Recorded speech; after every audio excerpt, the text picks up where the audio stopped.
தோழர்களே, இந்த ஒரு பதிவில் நம்ம என்ன பார்க்க போகிறோம்னா, ஒரு பக்கம் அசம்பிளி போயிட்டு இருக்கு. ஆனால் அந்த வீக்கெண்டில் ஒரு விஷயத்தை விர்ச்சுவல் வாரியர்ஸ் பண்ணாங்க. விர்ச்சுவல் வாரியர்ஸை நம்ம கொண்டாடாமல் எப்படி விட முடியும்? ரொம்ப அற்புதமாக சாட்டை துரைமுருகன் அவர்களை வச்சு செஞ்சு அமுச்சு விட்ருக்காங்க. இதை பற்றி நான் தெளிவாளமாக சில விஷயங்களை உங்கள்கிட்ட பேசணும்னு நினைக்கிறேன். நம்பர் 1.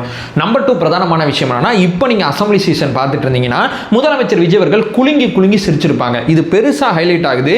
இதை தாண்டி இன்னைக்கு அசம்பிளியில் ஏகப்பட்ட விஷயங்கள் நடந்தது. முதலமைச்சர் எதுக்கு சிரிச்சார் அப்படிங்கிறதை நம்ம பார்ப்போம். அதை தாண்டி வேற சில விஷயங்களையும் சேர்த்து பார்க்க வேண்டிய அவசியம் இருக்கு. அது என்ன அப்படிங்கிறத பார்த்தலாம். இது 2வது. 3வது பிரதானமான விஷயம் என்னன்னா, சன் குடும்பத்துக்கு கீழே இருக்கக்கூடிய ஆதித்யா தொலைக்காட்சி இருக்குல்ல, அந்த காமெடி சேனல், அந்த சேனல்ல வஉசியை கிண்டல் பண்ற மாதிரி ஜூலை மாசத்துல ஒரு காட்சி ஒரு ப்ரோமோ வெளியாயிருக்கும். அந்த ப்ரோமோவுக்கு பயங்கரமான எதிர்ப்பு அந்த சமயத்துல வெளியிடப்பட்டது. நிறைய பேர் கண்டிச்சாங்க. எல்லாமே நடந்துச்சு. அந்த விஷயத்தை அப்படியே விடலங்க. நீதிமன்றம் இன்னைக்கு வேற ஒரு விஷயத்தை முடிவெடுத்திருக்காங்க அந்த சப்ஜெக்ட்ல. அது என்ன அப்படிங்கிறத பார்க்க போறோம். சன் குழுமம் தன் மேல இருக்கக்கூடிய தவறை ஒத்துக்கிட்டாங்க. ஆனா அதே நேரம் இந்த மாதிரி காட்சிகள் ஒளிபரப்பாகும் போது இந்த மாதிரி பனிஷ்மெண்ட் நீதிமன்றம் கொடுத்தா மட்டுமே இந்த மாதிரி விஷயத்துல தான் ஒரு அவேர்னஸ் வரும் அப்படிங்கிற மாதிரி எனக்கு தோணுச்சு. அதனால அது என்ன அப்படிங்கிறத இந்த வீடியோல நம்ம சேர்த்து பார்க்க போறோம். 3 விதமான விஷயங்கள் இந்த வீடியோல இருக்க போது ஒன் பை ஒன்னா தெளிவா நம்ம பார்க்கலாம். உற்சாக வணக்கங்கள். வாங்க பதிவுக்குள்ள போலாம். இப்போ முதல் விஷயம் தோழர்களே, முதலமைச்சர் விஜய் அவர்கள் அசம்பிளியில் எப்படி உட்கார்ந்துருக்காங்கன்னு சொல்லி ஒருத்தர் ட்ரோல் வீடியோ போடுறார். எனக்கு தெரிஞ்சு வரலாற்றில் ட்ரோல் வீடியோ போட்டு ட்ரோலான ஒரு மனுஷன் சாட்டை துரைமுருகன் மட்டும்தான் இருப்பாரே தவிர வேற யாருமே இருக்க மாட்டாங்க. விர்ச்சுவல் வாரியர்ஸ் எப்படான்னு பார்த்துட்டு இருந்திருப்பாங்க போல. வாய்ப்பு கிடைச்சோன்னா வச்சு செஞ்சுட்டாங்க அப்படிங்கிறத நான் பிரதானமாக யோசிக்கிறேன். அந்த காணொலிகள்லாம் பார்க்கும்போது எனக்கு அதுதான் தோணுது. என்னப்பா ஆச்சு, என்ன விஷயம், எனக்கு ஒன்றும் புரியல அப்படிங்கிற மாதிரி சொன்னீங்கன்னா, ஒரு அரசு இருக்கு. ஒரு அரசுல முதலமைச்சர் விஜய் அவர்கள் இருக்காங்க, அமைச்சர் பெருமக்கள் இருக்காங்க.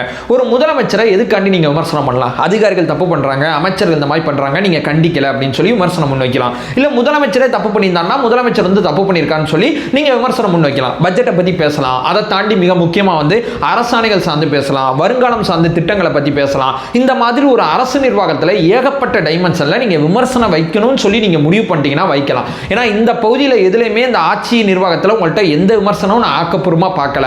ஆனா இந்த அரசாங்கத்தில் முதலமைச்சர் விஜய் அவர்கள் சட்டசபையில் எப்படி உட்கார்ந்திருக்கார் அப்படின்னு சொல்லி உட்கார்ந்து அந்த கோட்டை போட்டு ட்ரோல் வீடியோ பண்றாப்ல.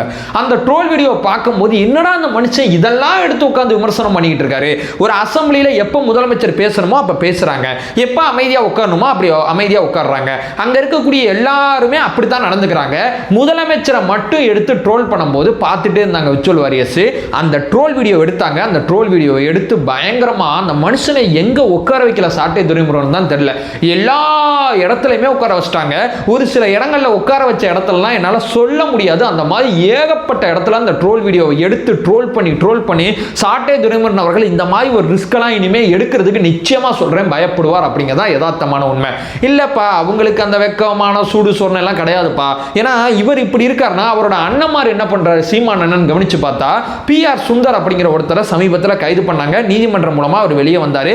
நீதிமன்றம் அந்த கைதை அக்செப்ட் பண்ணிக்கல அப்படிங்கிற ஒரு தகவல் வந்திருக்கும். நீங்க பார்த்திருப்பீங்க. அந்த கைது நடந்தோடனே ஏன் ஆளுங்கட்சி ஏன் இந்த மாதிரி பண்றீங்க, தாவேக அரசாங்கம் இந்த மாதிரி பண்ணக்கூடாது அந்த மாதிரி பண்ணக்கூடாதுன்னு சொல்லி அறிக்கை வெளியிட்டாரு. வெளியே வந்த PR சுந்தர் என்ன சொன்னார்னா, என்னை கைது பண்ணது உண்மைதான், ஆனா என்னுடைய கைதுக்கும் இந்த அரசாங்கத்துக்கும் எந்த விதமான தொடர்பும் கிடையாது. இது எங்களோட குடும்ப பிரச்சனை. குடும்பத்துக்குள்ள நடந்த இந்த புகார் காரணமாக அந்த மாதிரி பாலிய புகார் கொடுக்கப்பட்டிருக்கு, மற்றபடி வேற எதுவுமே இல்லைன்னு சொல்லி அவர் வெளியே ஒரு விளக்கம் கொடுக்குறாரு. அவர் வெளியே இந்த விளக்கம் கொடுக்கறதுக்கு முன்னாடியே இந்த கைதுக்கு தாவேக அரசாங்கம் தான் காரணம், நீங்க வேணும்னு இவங்களை பழி வாங்குறீங்க, இந்த மாதிரி நடந்துக்கிறீங்க அப்படின்னு சொல்லி ஒரு விஷயத்த சொல்றாப்ல.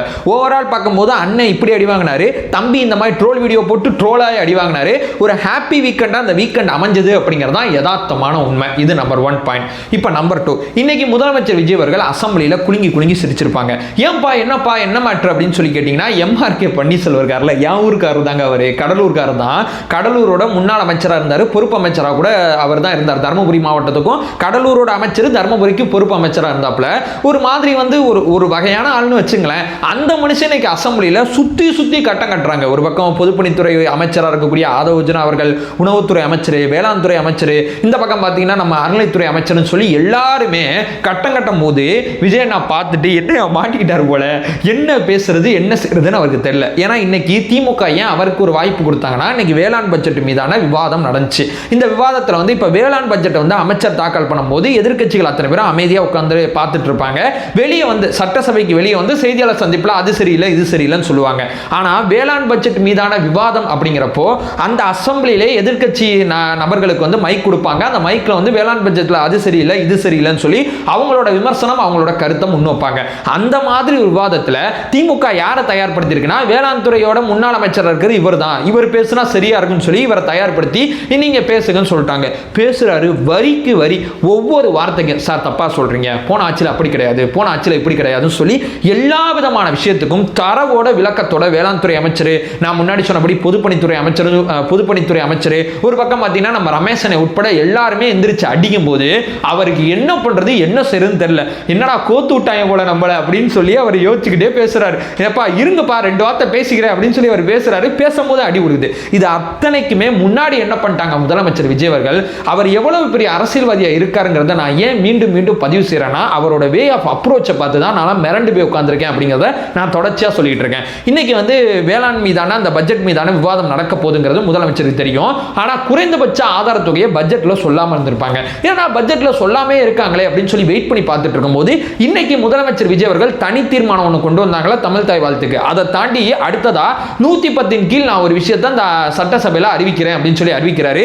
குறைந்தபட்ச ஆதார தொகையை நான் நெல்லுக்கு அறிவிக்கிறேன் கரும்புக்கு அறிவிக்கிறேன்னு சொல்லி வரலாற்றே இல்லாத அளவு தாவேக அரசாங்கம் ஆட்சிக்கு வந்து 3 மாசத்துல ஒரு விஷயத்தை கொள்முதல் பண்றாங்களா அரசாங்கம். அந்த கொள்முதலுக்கு நெல்லை பொறுத்தவரை குவிண்டாலும் சொல்லுவாங்க, கரும்பு பொறுத்தவரை டன்னு சொல்லுவாங்க. இதுக்கு நம்ம வந்து வரலாற்றே இல்லாத அளவு அதிகமாக வந்து நம்ம அறிவிச்சிருக்கோம். சன்ன ரகம் அப்படின்னு சொல்லி ஒரு நெல்லை ஒரு ரகம் சொல்லுவாங்க. இதற்கு வந்து நம்ம 2750 ரூபா அறிவிச்சிருக்கோம். அது மட்டும் இல்லாமல் பொது ரகத்துக்கு 2600 ரூபா அறிவிச்சிருக்கோம். 156 ரூபா நம்ம ஆட்சிக்கு வந்தோடனே நம்ம கூடுதலாக விவசாயிகளுக்கு எப்பா நான் வந்து இந்த மேட்டூர் டேம் இந்த காவிரி விவகாரம் ஒரு பக்கம் பார்த்தீங்கன்னா குறுவை சாகுபடிக்கான சிறப்பு தொகுப்பு ஆல்ரெடி நம்ம கொடுத்துட்டோம். அது மட்டும் இல்லாமல் ஏகப்பட்ட பயிர்க்கடன் சம்பந்தப்பட்ட விஷயத்தில் திமுக வாக்குறுதியில கூட பயிர்க்கடன் சொல்லல. ஆனா தாவேக அரசாங்கம் வாக்குறுதி கொடுத்தது உண்மைதான். ஆட்சிக்கு வந்து இந்த ரிசர்வ் பேங்கோட பாலிசி காரணமா 45 to 60 நாளுக்குள்ள நம்ம அந்த பணத்தை கொடுக்கறதுக்கு காரணமா எங்களால முடிஞ்ச அளவு 6000 கோடி தள்ளுபடி பண்ணியிருக்கோம். அது மட்டும் இல்லைங்க, நீங்க விவசாயம் பண்றீங்க, நாங்க கொள்முதல் பண்ணிக்கிறோம். அதற்கு போன அரசாங்கத்தில் 5 வருஷமா செய்யாத நாங்க செய்யறோங்க. ரொம்ப கம்மியா ஏற்றி கொடுப்பாங்க, இந்த வாட்டி நாங்க நெல்லுக்கு ரொம்ப அதிகமா ஏற்றி கொடுக்குறோம்னு சொல்லி இந்த விஷயத்தை அறிவிச்சாங்க. கரும்புக்கு என்ன பண்ணிருக்காங்க, வரலாற்று இல்லாத அளவு 4000 ரூபாய் அறிவிச்சிருக்காங்க. ஸோ 380 ரூபா பக்கம் வந்து கூடுதலா 360 ரூபா பக்கம் வந்து கூடுதலா வந்து அதிகப்படுத்தி அறிவிச்சிருக்காங்க. ஸோ கரும்போட சாகுபடி தமிழ்நாட்டில் கம்மியாகிட்டே இருக்குங்கிறத ஏவாவேலு அவர்கள் திமுகவோட முன்னாள் அமைச்சர் வந்து ஒத்துக்கிட்டாங்க அசம்பிளிலே. ஆமாங்க கம்மியாகுதுன்னு சொல்லி. இப்போ அந்த பொது ரகம் இந்த சன்ன ரகம்லாம் ஏன் தெரியுமா, அந்த குவிண்டாலுக்கு நம்ம இவ்வளவு தூரம் கூடுதலாக வந்து நம்ம அறிவிச்சிருக்கோம். இந்த நெல்லை தான் நம்ம ரேஷன் கடைகளில் வந்து நம்ம பொருட்கள் வாங்கும் போது அரிசி போடுறாங்கல்ல, இந்த கொள்முதல் நெல்லை தான் நமக்கு வந்து அரிசியா தராங்க. அப்போது ஒரு தரமான நெல்லை நம்ம அதிகப்படியாக கரெக்டான காசை கொடுத்து விவசாயிகள்கிட்ட வாங்கும் போது விவசாயிகளும் நல்ல நெல்லை நமக்கு தருவாங்க. நல்ல நெல் மூலமா நல்ல அரிசி அந்த ரேஷன் கடை மூலமா அந்த நெல்லை சாப்பிட்ற அந்த அரிசியை சாப்பிட்ற பொதுமக்களுக்கு ரொம்ப சப்போர்ட்டா இருக்கும் அப்படிங்கிறதுக்காண்டி தான் இந்த விஷயத்தை வந்து அறிவிச்சிருக்காங்க. ஸோ முதலமைச்சர் சிரிச்சதை மட்டும் நம்ம ஹைலைட் பண்ணக்கூடாது. நம்ம நிர்வாக ரீதியா இப்படி ஒரு விஷயத்தை செஞ்சிருக்கோம். 5 வருஷமா செய்யாதவங்க, இதுவரைக்கும் செய்யாதவங்க ஆட்சிக்கு வந்த 3 மாசத்துல இப்படிப்பட்ட நிதி மேலாண்மை இருக்கும் போதும் முதலமைச்சர் விஜய் அவர்கள் நெல்லுக்காண்டியும் கரும்புக்காண்டியும் தன்னுடைய குறைந்தபட்ச ஆதார தொகையை அதிகப்படுத்தி அறிவிச்சிருக்காங்க. இது எனக்கு ரொம்ப பியூட்டிஃபுல்லா இருந்துச்சு. இன்னைக்கு இதை அறிவிச்சோன்னே இதை வச்சு தான் கட்டலான்னு இருந்தோம். காலைல இருந்துச்சு மேட்ராவே இதை போட்டாரு. என்ன பேசுறது அப்படிங்கிறப்போ பேசுன அத்தனைக்கும் இந்த பக்கம் அமைச்சர் பெருமக்கள் வந்து கவுண்டர் அடிச்சுக்கிட்டே இருக்கும்போது முதலமைச்சர் பார்க்குறாரு, திணறாரு அவர் அப்படின்னு சொல்லி பார்த்து ஒரு கட்டத்தில் வரால சிரிப்பை கண்ட்ரோல் பண்ண முடியல, சிரிச்சிட்டார் அப்படிங்கிறதான் யதார்த்தமான உண்மை. இது 2வது பாயிண்ட். இப்போ 3வது கடைசியான விஷயத்தை நோக்கி போகலாம். இந்த சன் குழுமத்துக்கு கீழே இருக்கக்கூடிய ஆதித்யா தொலைக்காட்சியில் ஒரு காமெடி அப்படிங்கிற பேரில் இந்த திமுகவில் என்ன பண்ணுவாங்கன்னா, ஒரு கட்டத்தில் இந்த மார்க்கண்டேயனோட பையன் வந்து ஒரு மாதிரி வந்து பண்ணாப்புல அதை எடுத்து இந்த பரிதாபங்கள் வந்து ட்ரோல் பண்ணாங்க. அதை போட்டு பரிதாபங்கள் அவ்வளோ செஞ்சு இவ்வளோ பண்ணாங்கல்ல. வஉசி எப்படிப்பட்ட ஒரு சுதந்திர போராட்ட வீரர், செக்கிழுத்தவர், அவரை ஆதித்யா தொலைக்காட்சியில் ட்ரோல் பண்ணும்போது இதன் மேலே வந்து ஒரு புகார் கொடுக்கணும் அப்படின்னு சொல்லி ஒருத்தர் என்ன பண்ணுறாரு, நீதிமன்றத்தில் வழக்கு போடுறார். நீதிமன்றத்தில் வழக்கு போடும்போது சன் குழுமம் தன் மேலே இருக்கக்கூடிய தப்பை ஒத்துக்குச்சு. சன் குழுமத்துக்கு 3 விதமான உத்தரவை நீதிமன்றம் போட்டிருக்காங்க. முதல் உத்தரவு என்ன தெரியுமா? பீக் கவர்ல நீங்க மன்னிப்பு கேட்கணும். அந்த அந்த அந்த காமெடி ப்ரோமோல யார் இருந்தாங்களோ அவங்க பீக் கவர்ல மன்னிப்பு கேட்கிற காணொலியை நீங்க பரப்பணும் அப்படிங்கிற விஷயத்தை சொல்லியிருக்காங்க. இது மட்டும் இல்லாம ஒரு நிறுவனம் அப்படிங்கிறப்ப இருக்கும்போது அதற்கு சமுதாய நிதி ஒன்று இருக்கும். அந்த நிதியில நீங்க வஉசி சம்பந்தப்பட்ட விஷயத்துல ஒரு பேச்சு போட்டியை செப்டம்பர் 5ஆம் தேதி அன்னைக்கு நடத்தணும் அப்படிங்கிற விஷயத்தை சொல்லியிருக்காங்க. இது மட்டும் இல்லாம வஉசி சம்பந்தப்பட்ட 1000 புத்தகங்களை நீங்க பர்ச்சேஸ் பண்ணி பொது நூலகங்களுக்கும் மாநகராட்சியோட பள்ளிகளுக்கும் நீங்க இலவசமா கொடுக்கணும் அப்படிங்கிற உத்தரவை நீதிமன்றம் போட்டிருக்காங்க. ஏன் போட்டிருக்காங்க? வஉசி மாதிரி ஒரு தலைவரை ஒரு மெயின் ஸ்ட்ரீம் மீடியா எடுத்து இப்படி ட்ரோல் பண்ணும்போது இதெல்லாம் எப்படி பார்த்துட்டு சும்மா இருக்க முடியும்னு சொல்லி சன் குழுமத்துக்கு கீழே இருக்கக்கூடிய ஆதித்யாவோட தொலைக்காட்சிக்கு இப்படிப்பட்ட உத்தரவு வந்திருக்கு அப்படிங்கிறது யதார்த்தமான உண்மை. இவங்க கருத்து சுதந்திரம், ஊடகம், நாங்க யாரை வேணா எப்படி வேணா ட்ரோல் பண்ணா எடுத்து பேசுவோம்னு பேசிட்டு இருக்காருல, பரிதாபங்கள் இவங்க வந்து இவ்வளவு போட்டு செஞ்சாங்க.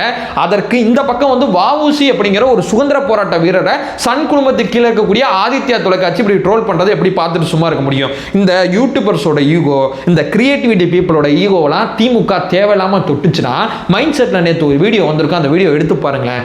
வச்சு செஞ்சு விட்டாங்க. அப்படித்தான் பண்ணுவாங்க. ஏன்னா ஒரு ஈகோ சிஸ்டத்தை நீங்க தான் பெரிய ஈகோ சிஸ்டம் அப்படின்னு சொல்லி போய் அவங்களை டிஸ்டர்ப் பண்ணீங்கன்னா அந்த மாதிரி தான் நடக்கும். ஸோ வஉசி சம்பந்தப்பட்ட விஷயத்தில் திமுகவோட அந்த சன் குழுமத்துக்கு நீதிமன்றத்தில் இப்படி ஒரு விஷயம் நடந்திருக்கு அப்படிங்கிறது தான் யதார்த்தமான உண்மை. திமுகவுக்கு இந்த தொலைக்காட்சிக்கு சம்பந்தம்லாம் சொல்லுவாங்க.